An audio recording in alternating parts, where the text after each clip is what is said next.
girl Cleopatra. And it's your boy Greg. And this is Convos with Cleo.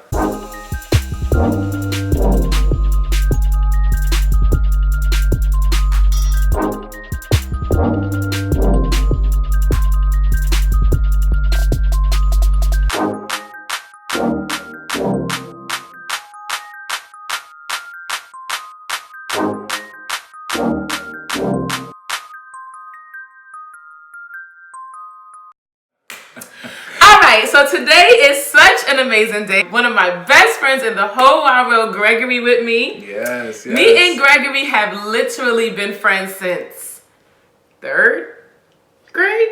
Third, fourth grade, basically. We are talking early 90s. We talking velour. Nokia, block phones. Word. Snake. All that. Yeah, we go way back. So since me and Gregory are such good friends, I figured who else to have on the show when we're about to talk about the topic of friendship. Absolutely. So I have some friendship related questions that we're going to discuss. So here we go. Clearly me and Gregory are not of the same sex. Gregory is a boy, I am a girl. So my first question, and I already know Greg's answer, but I'll pose it, is do you think you can have a friend, a truly just platonic friend of the opposite sex? So I think you can. I think most people don't, because many people usually start with attraction when it comes to meeting other people and hanging with other people. And that's what made you want to even get to know them and the friendship develop, because it started with, ooh, they cute. Exactly. Gotcha. Exactly. But at the end of the day, I think a true friendship can be built between friends without any sex or any... Yeah. Me and Greg, we have never had sex. We did try to date in high school, because since we were such good friends, it just seemed like this is supposed to turn into this romantic story of, oh, we've been friends since third grade. And our families wanted it. Yeah, they did. You know, like, oh, yeah, we'll just make such a good couple. So we tried it, and it was literally like dating my brother. Like, it didn't work. I don't think we actually even went on a date. I felt like we were watching wrestling at Chuck crib one day and started fighting on each other, and that was the end of the romance chat. like that was the end. That was too goofy. Very too goofy. True. Okay, so if you can have a platonic friend of the opposite sex, can you remain friends once you enter into a relationship? Into a relationship with someone else? I think you should be like a romantic relationship with someone else. I think you should be able to. I think it all depends on that relationship that you have with the other person. Because if you have a friendship that is considered a strong one between that individual and you're in a new relationship, sometimes people that are in relationships or those other people don't particularly care for your friends. But then who comes first? Your relationship or your friend? So I think that is also dependent on the situation. So I have a few friends that I will never get rid of, period, right? You are definitely one of them, okay? I have another good friend that I've known since high school. Her name is Afia. You've heard her name quite a few times. And, you know, these are women that have been in my life that have been cornerstones of my life. So you guys would never leave in any situation. So if anyone has an issue, that means you have an issue with something else. It's not our relationship, because we've never been in anything other than platonic, you know? Right. So it's just an insecurity that they're dealing with which is not attractive. Exactly. And they just have to get over that. Or get going. Exactly. Get over it or get going. That's right. So even when I was dating my husband, as you guys know, I've been married for 8 years now, going on 8 years this July. When me and my husband started dating, when we started dating and we started getting serious, that's when I told him, I said, listen, my best friend is a boy. And if that is an issue for you, then we need to stop now, because he's not going anywhere. Now, with that being said, me and Gregory have been friends for many of years. So we understand once one of us get into a relationship, we may not be as accessible, and that's okay. Because you have to remain in your place. I'm your friend. I'm not his girlfriend. Right. So I shouldn't be calling at 11 o'clock at night.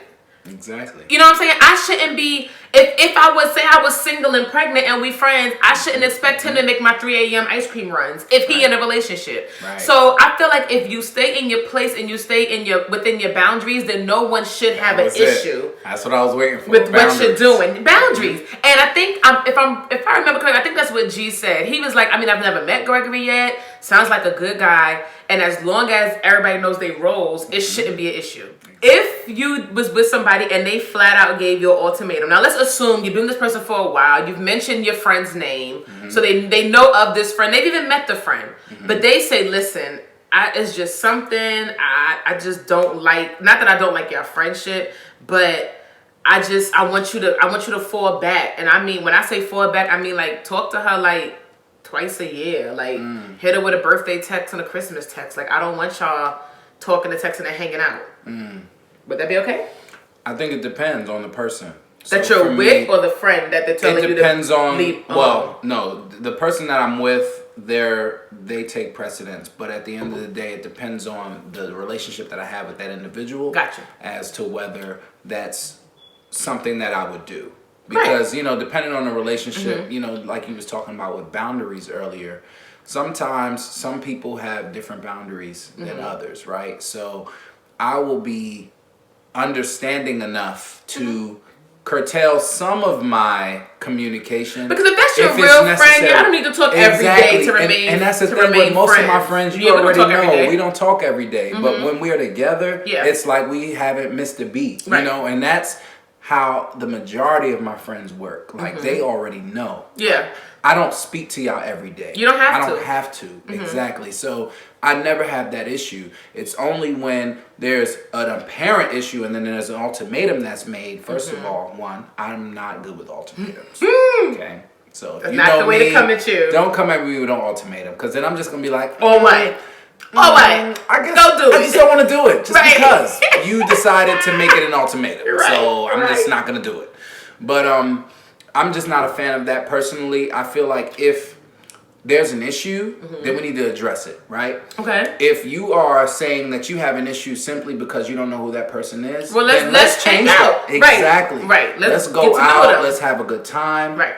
Let's go to a bar. Let's just mingle so that you can meet Get this more individual and understand that there is nothing other than this platonic that makes sense. Friendship that we have together. That's all that we have. If that's an issue, then, you know, you have to worry about that. That's your problem, not mine. Right?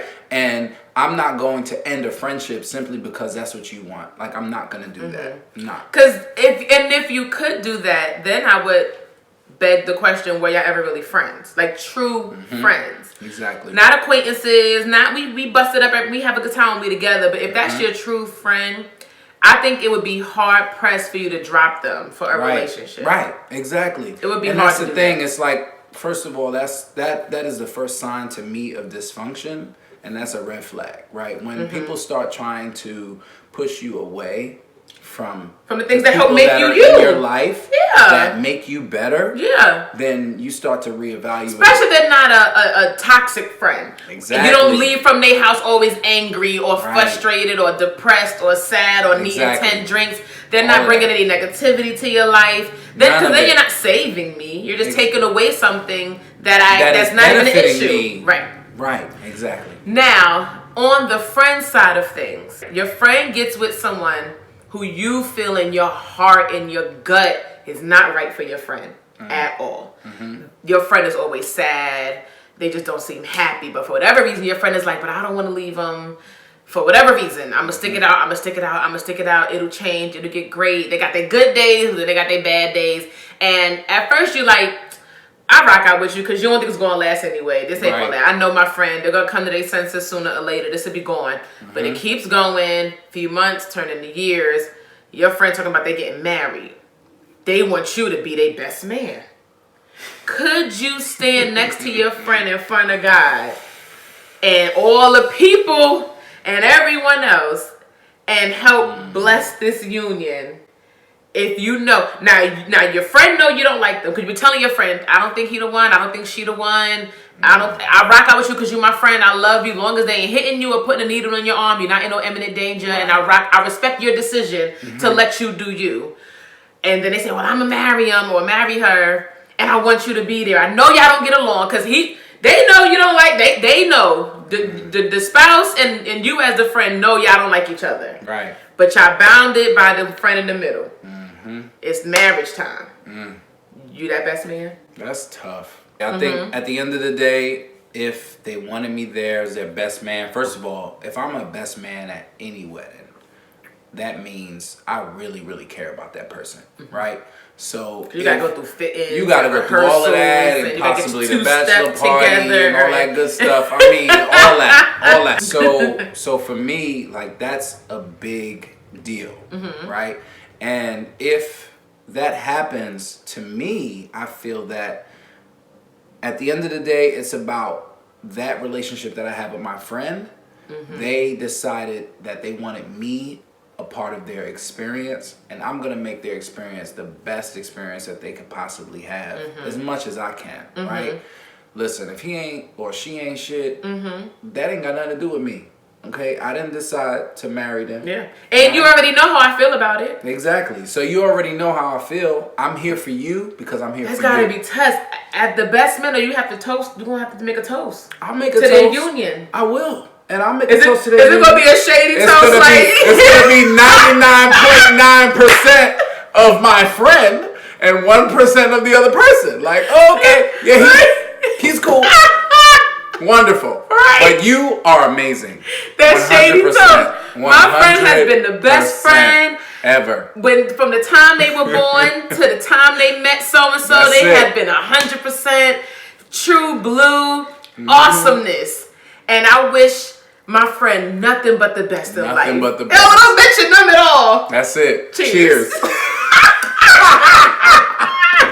Because that was really tough. You gotta stand up there and watch them cry over each other. It's like he just It's tough. Listen, if the only time that I would say that I would probably not do that is if I saw blatant disrespect.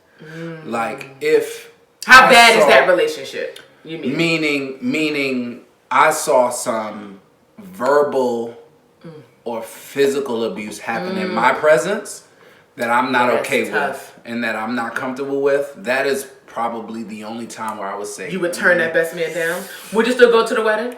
I would probably go to the wedding, but you couldn't stand up there. I'd be very, very reluctant to. It's hard because when somebody's your real good friend, you feel a little bit of protection for them too. Right. And it's hard. It's almost like sitting there and just letting you OD on something. Like it's like watching people fall and get into the deepest part of themselves that you've never seen. Like I would never want that for my friends. That would be so tough. Y'all hit me up in this comment section and let me know if you didn't like your best friend's spouse. Could you stand up there and be their maid of honor or their best man in that wedding to someone who you in your heart of hearts know is no good for them? Facts. Could you do it? I don't know if I could do it. Yeah. But then again, is it tough because we're putting ourselves in it too much? I mean, yes. I mean, at the end of the day, you are an outside force. And, I try, when I look at my relationships, I try to think of, it's just me and you. Like, everyone else is outside noise, right? So even if you have arguments and you have disagreements, people can witness those things, right? And it could have been bad in their eyes, but we could have had a conversation. Y'all have your pillow talk, y'all have your alone time. You heal, you fix all of things. that could have changed, but in their minds, all of your friends' minds, they remember that one event, and they're like, "Oh my God!" Like that's what sticks. That's why I don't so think people really should tough. Take every grievance to social media. To social media or to your friends. Yes, because now you run him down, even if it's for 10 little things. When you post him as your man crush Monday, everybody's giving his side eyes like, okay, well, last Thursday he couldn't even be bothered to put the toilet seat down. You hated his guts couldn't for stand all this him. time. Now all of a sudden, you Monday still with him. Now you look dumb, and now you always gotta defend. No, things are better now. No, we're good. Exactly. No, Well, if you ain't put it all out there every moment, exactly, nobody you would don't have that a leg to perception. stand on. And that's the thing. It's about perception, Yeah. right? And it's about protecting your relationship. Yeah. So unless you're about to leave. Unless if you were like, he is this, and this is why I left him, makes sense. But if you can't say he's this, and then you ain't going nowhere. Right. Yeah. And then you want people to celebrate y'all. It's our anniversary. Right. Like, how am I going to celebrate that after all of this I've seen on social media? Right. And all of this that I know about what's been happening, it just doesn't make sense. It's not a good situation at all.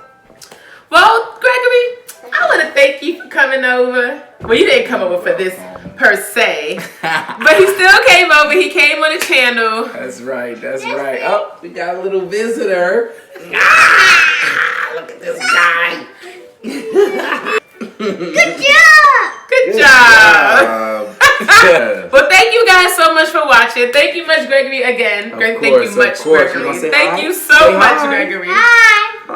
Tell them like, comment, and subscribe. Subscribe. Thank you guys so much for watching our talk on friendship, and we'll see you next time. All right. Thank you so much for watching. Don't forget to like, comment, and subscribe, and meet me back here next Tuesday for another Convos with Cleo. Ready? I'm ready. Oh, I'm not my damn ear out. How my hair look? Look all right? It look cute. I am. I'm gonna be a mess on here, apparently. That's all right. He said apparently.